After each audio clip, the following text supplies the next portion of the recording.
How's it going, everyone? Want to go over the PlayStation Plus games officially being confirmed. It's what we expected. We'll go through that very quickly. However, we also got an update on the PlayStation Plus collection. A game is actually leaving the collection, so make sure you add Persona 5 to your library if you do want to keep it. We'll talk about that. And I'll give you guys my idea as far as why this is happening. A couple of updates on free-to-play titles. Valorant might be coming to PlayStation 4 and PlayStation 5. That's a major free-to-play release. We'll talk about that. And also, Apex Legends has dropped on PS5 and Xbox Series. More on that at the end of this video. But first up, the PlayStation Plus freebies. Deal Labs on the money again. You got SpongeBob Battle for Bikini Bottom Rehydrated. You got Hood, Outlaws, and Legends on PS4 and PS5. And you have Slay the Spire. So all of those games obviously playable on PS5. Slay the Spire, SpongeBob, and Hood Outlaws and Legends are also all playable on PS4. So this time around, every game is playable on both platforms. So I would recommend you to check out Slay the Spire and SpongeBob. We'll see if Hood, Outlaws, and Legends gets a jolt on its player base, but we'll see what happens with that. It seems like from the majority of people that I've seen on social media and my comment section, a lot of disappointment as far as the Plus games go. So there was some disappointment towards Spartacus, not crazy amounts of disappointment. But I would say, the majority was like a lukewarm reception. And then Plus, one of the weaker months in quite a while. So hopefully we see a turnaround. And then we also have this tidbit. Persona 5 will be leaving the PlayStation Plus collection on May 11th. Add the game to your library before then to continue to access it while you have an Access PlayStation Plus subscription, an active PlayStation Plus subscription. So make sure you add Persona 5 to your library. It is just the base game.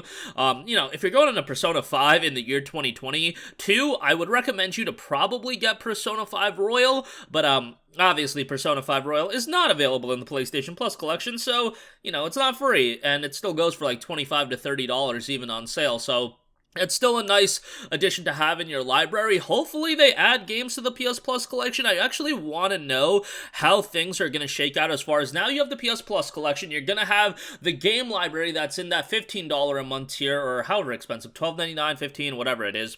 And then you have the top tier as well, that's going to have game streaming, and then the legacy titles, the PlayStation 1, PlayStation 2, and PlayStation Portable titles. So, want to get more clarity on that? Is the PS Plus collection still going to be a thing for base level subscribers at the bottom tier? That's only $9.99 a month, $60 a year.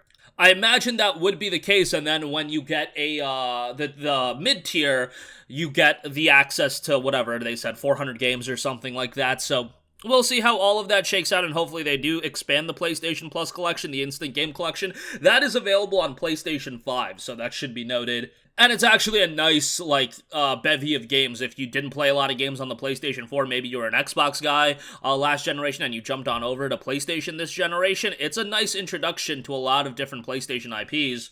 And then you also have other titles on there as well, so it's pretty nice, but unfortunately P5 will be leaving. Hopefully we don't get a bunch of other games leaving as well, but it is going to be interesting to see how Sony allocates all their resources among these different subscription services, PlayStation Plus, because games with gold really fell off after Microsoft put all their eggs into the Game Pass basket, and is that going to happen with PlayStation Plus?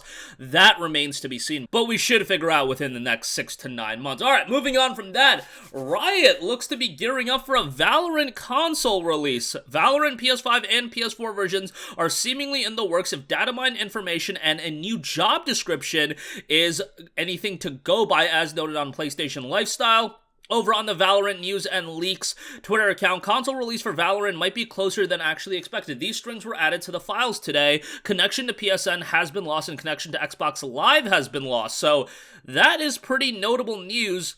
And around 2 years ago, Riot did say that they were prototyping console releases for Valorant. I played quite a bit of Valorant on PC. One of my friends was just super into it and kind of got forced into playing it, but I enjoyed it quite a bit as well. As far as hero shooters go, that are kind of fast-paced, Valorant's a pretty good one, and I had a good time with it. It's not like I sunk hundreds upon hundreds of hours into it, but I had an enjoyable experience with Valorant. I would not like to see cross-platform play in the game, or you do it as far as it's done in like Halo Infinite, where there's cross-platform lobbies, and then there's lobbies that aren't cross-platform play, just because keyboard and mouse is going to be a supreme advantage when it comes to Valorant. you know, depending on things like aim assist and whatnot. But yeah, Valorant is a game that I think would do very well on PS4 and PS5, and there's a lot of people playing it, so we'll see if a PS4 and PS5 release does happen. I think it would be pretty good, and I think people would check it out at least initially, and then ultimately, you know, where it settles is where it settles, just like every other game. Also, I do want to quickly note that Apex Legends is out right now on PlayStation 5 and Xbox Series, of course.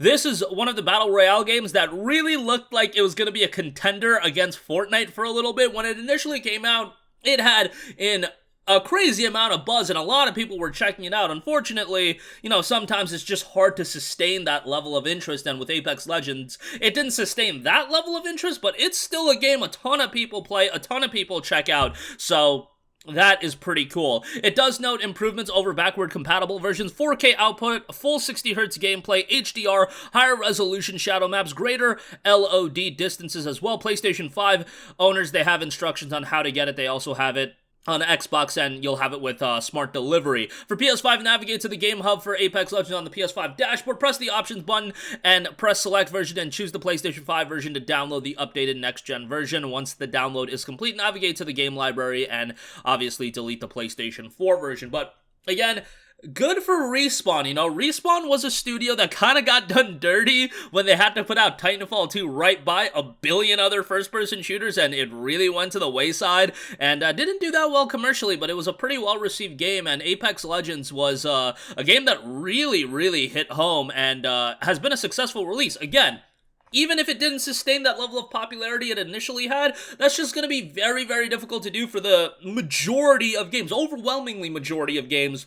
And where Apex Legends has settled is a position a lot of games would like to settle at, with an active community that is super into the game. So good on Apex Legends, good on Respawn Entertainment, and hopefully Respawn is working on some cool stuff. I know they're probably doing Jedi Fallen Order too, but as far as other titles, I don't know if they're working on another Titanfall or whatever the case may be on that, but Apex Legends, if you do want to check it out on Next Gen, that is available right now. But that is going to do it for me. Again, PlayStation Plus titles have been confirmed. They'll be available, I believe, next week. Hood Outlaws and Legends, SpongeBob, Slay the Spire, but more interesting than anything, Persona 5 leaving the PS Plus collection, so we'll see if more games end up leaving. You know, the PS Plus collection has a lot of first-party titles, so hopefully, at the very least, all of those stay on the collection. Persona 5, obviously not a first-party title, even if it is an exclusive. It's not a first-party game. Valorant could potentially be coming to PlayStation 4 or PlayStation 5. That'd be cool to see an Apex Legends out on PS5 and Xbox Series today.